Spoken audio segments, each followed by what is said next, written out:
विजयनगर नाम के एक छोटे से गांव में किशन नाम का एक गरीब किसान अपने परिवार के साथ रहता था। किशन की मां किशन के बचपन में ही गुजर गई थी जब वह 10 साल का था। फिर पिताजी ने दूसरी शादी की। किशन को एक छोटा सौतेला भाई भी था।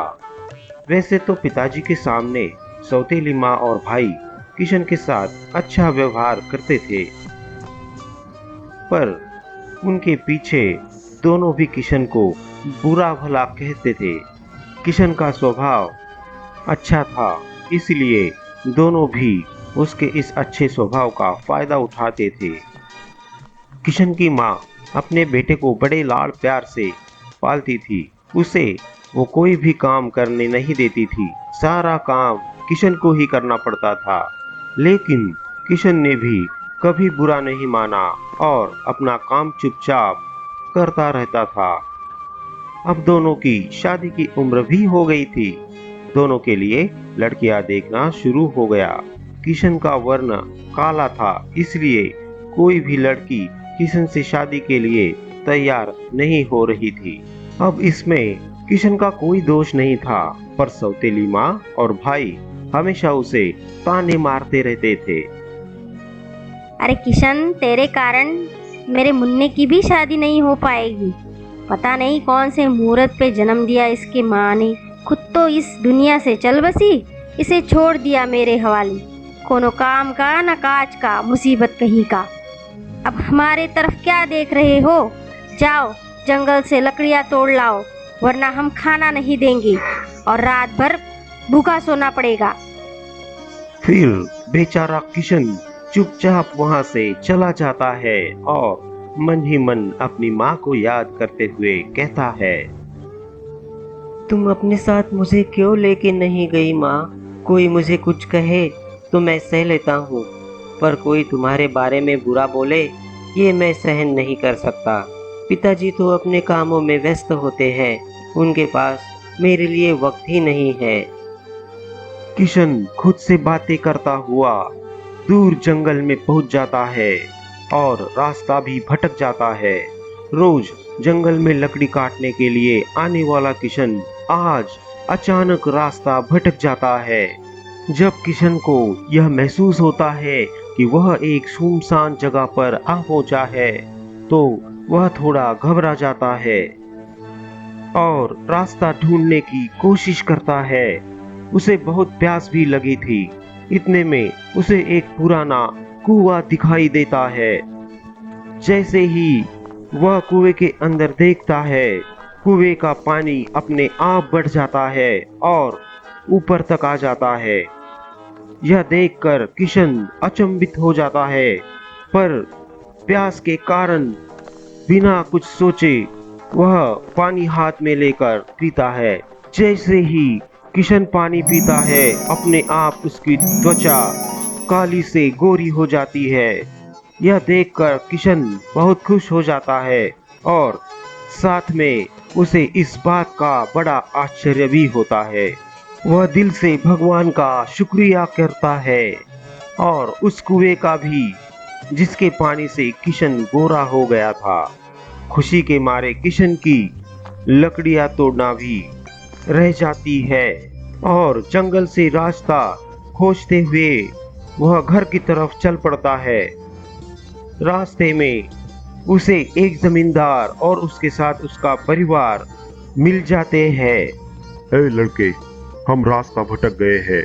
क्या तुम हमें विजयनगर का रास्ता बता सकते हो? हाँ हाँ जरूर, मैं वहीं जा रहा हूँ। आप कहे तो मैं आपके साथ चलूँ। वैसे आपको किसके यहाँ जाना है श्रीमान जी? गांव के मुखिया परिमल जी के यहाँ। क्या तुम उन्हें जानते हो? जी हाँ, उन्हें कौन नहीं जानता। परिमल जी तो देवता इंसान है। उनके जैसा अच्छा इंसान ढूंढने से भी नहीं मिलेगा। परिमल जी बहुत ही नेक और अच्छे इंसान है। पर पर क्या? जी जी कुछ नहीं। देखो बेटे, हम भी अच्छे लोग हैं। तुम हमें बताओगे तो हम कुछ नहीं बोलेंगे। हम पे विश्वास करो। जी वो उनके बेटे। क्या हुआ उनके बेटे को? जी बेटे को तो कुछ नहीं हुआ है, पर उसकी संगत अच्छी नहीं है और साथ में शराब की बुरी आदत भी है। ऐसा मैं नहीं कहता, गांव के सारे लोग कहते हैं। इस वजह से परिमल जी बहुत दुखी रहते हैं। इतना अच्छा इंसान और ऐसा बेटा मिला, उसे अपने पिताजी के मान मर्यादा का कोई ख्याल नहीं है। उसे सिर्फ और सिर्फ उनके पैसे से मतलब है। और उन लोगों से पूछो जिनके माँ या बाप नहीं होते, कितना तरसते हैं वे उनके प्यार के लिए। और एक ये है कि माँ बाप होते हुए भी उनकी कोई कदर नहीं है। आप बुरा मत मानिए, पर क्या करूँ, जब ऐसे औलाद देखता हूँ तो मेरा खून खौल जाता है। मुझे माफ़ कर दीजिए, ऐसा कहना तो नहीं चाहिए, लेकिन क्या करूँ, मेरी माँ नहीं है, इसलिए मुझे पता है कि माँ बाप की अहमियत क्या होती है। उनका प्यार ही जिंदगी की सबसे बड़ी उपलब्धि होती है। उसकी यह बातें सुनकर जमींदार की आंखों में पानी आ जाता है और वो समझ जाता है कि यही हमारे बिटिया के लिए सही लड़का है। फिर बातों ही बातों में वह किशन के परिवार की पूरी जानकारी निकालता है। देखो बेटा किशन, मुझे सच बोलने वाले लोग पसंद है और तुम सच्चे हो, इसलिए तुम्हें बताते हैं। आज हम हमारे बिटिया का रिश्ता लेकर परिमल जी के घर जा रहे थे, पर तुम्हारी बातें सुनकर हमारी आंखें खुल गई। अगर तुम्हें कोई एतराज न हो तो क्या हम तुम्हारे पिता से मिल सकते हैं? हाँ हाँ, क्यों नहीं। किशन समझ ही नहीं पाता कि जमींदार क्या कहना चाहता है। वे सारे किशन के घर आते हैं और किशन को देखकर माँ और भाई अचंभित हो जाते हैं। हाय दैया, ये क्या हुआ तुम्हें? तुम काले से गोरे कैसे बन गए? और ये लोग कौन है? माँ, आप अंदर चलिए, मैं सब बताता हूँ। आप सब लोग बैठ जाइए, मैं अभी पिताजी को बुलाता हूँ। फिर किशन माँ को अंदर ले जाता है और अपने पिताजी को सारी हकीकत बताता है। पिताजी बड़े खुश होते हैं। किशन पिताजी को बताता है कि यह जमींदार आपसे कुछ बात करना चाहते हैं। पिताजी बाहर आकर जमींदार से बात करने लगते हैं। जमींदार सारी सच्चाई किशन के पिताजी को बताते हैं और साथ में ये भी कहते हैं। देखिए श्रीमान जी, मुझे सच्चे लोग बहुत पसंद है। आपका बेटा बहुत ही सच्चा और नेक दिल वाला है। मैं मेरी बेटी का रिश्ता आपके बेटे के साथ करना चाहता हूँ, अगर आपकी इजाजत हो तो। आप ये क्या कह रहे हैं? आप बड़े लोग हैं और हम ठहरे गरीब लोग। आपकी बेटी यहाँ खुश रह पाएगी? देखिए, मैंने बहुत दुनिया देखी है और अच्छे बुरे की पहचान भी कर सकता हूँ। मुझे ऐसा दामाद चाहिए जो रिश्तों की अहमियत को समझ सके, जो सच्चा हो, ईमानदार हो, और आपके बेटे में वह सारे गुण हैं। पैसों का क्या है, पैसा आता है और चला भी जाता है। पैसा कमाया जा सकता है, लेकिन अच्छी सोच और अच्छे गुण जिसके पास होते हैं वही सही मायने में धनवान होता है। जमींदार की यह बातें सुनकर पिताजी भावुक हो जाते हैं और दोनों की शादी को मंजूरी दे देते हैं। यह सुनकर किशन भी खुश होता है। मन ही मन किशन सोचता है कि यह सब उस अनोखे कुएं की जादू के पानी की वजह से हुआ है। उस कुएं के पानी से न केवल मेरी त्वचा निखर गई, बल्कि मेरी जिंदगी भी संवर गई। माँ किशन के पीछे पड़ गई कि तू अपने भाई को भी उस कुएं के पास ले जा और उसे भी गोरा बना दे।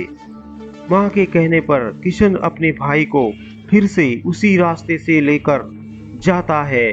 बहुत ढूंढने के बाद फिर से उन्हें वह अनोखा कुआं मिल जाता है। जैसे ही अपने भाई को वह पानी पिलाता है तो उसकी त्वचा और भी ज्यादा काली पड़ जाती है। अरे, ये कौन सा पानी है? तुमने तो कहा था कि गोरा हो जाऊंगा, फिर मैं और ज्यादा काला कैसे हो गया? पर मैंने तो यही पानी पिया था। तुमने जरूर धोखा दिया है। ये तुमने मुझे किसी और जगह का पानी पिला दिया है। नहीं नहीं, मैं सच कह रहा हूँ, मेरा यकीन करो, यह वही कुआं है जिसका मैंने पानी पिया था। हा हा हा हा हा ई हा हा हा हा हा। किशन सच बोल रहा है। मैं वही कुआं हूँ जिसका इसने पानी पिया था। मेरे पानी में जादुई शक्तियाँ है। ये पानी पीने से वही इंसान गोरा हो जाता है जो मन का सच्चा होता है।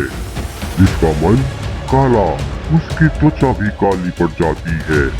समझे? हा हा हा हा हा हा हा हा हा हा। फिर किशन और उसका भाई घर वापस आ जाते हैं और सारी हकीकत अपनी माँ को बताते हैं। इससे माँ भी डर जाती है और चुपचाप हो जाती है। अब दोनों को भी सबक मिल गया था और उन्होंने किशन को परेशान करना बंद कर दिया। कुछ दिनों बाद किशन की भी शादी हो गई और जमींदार ने किशन को उसी गांव में 100 एकड़ जमीन और एक बड़ा घर दे दिया। अब किशन अपनी खेती में खूब मेहनत करने लगा और अपने परिवार के साथ खुशी खुशी रहने लगा। बेहतरीन कहानियों के लिए सब्सक्राइब, लाइक और शेयर कीजिए सी टून्स टीवी।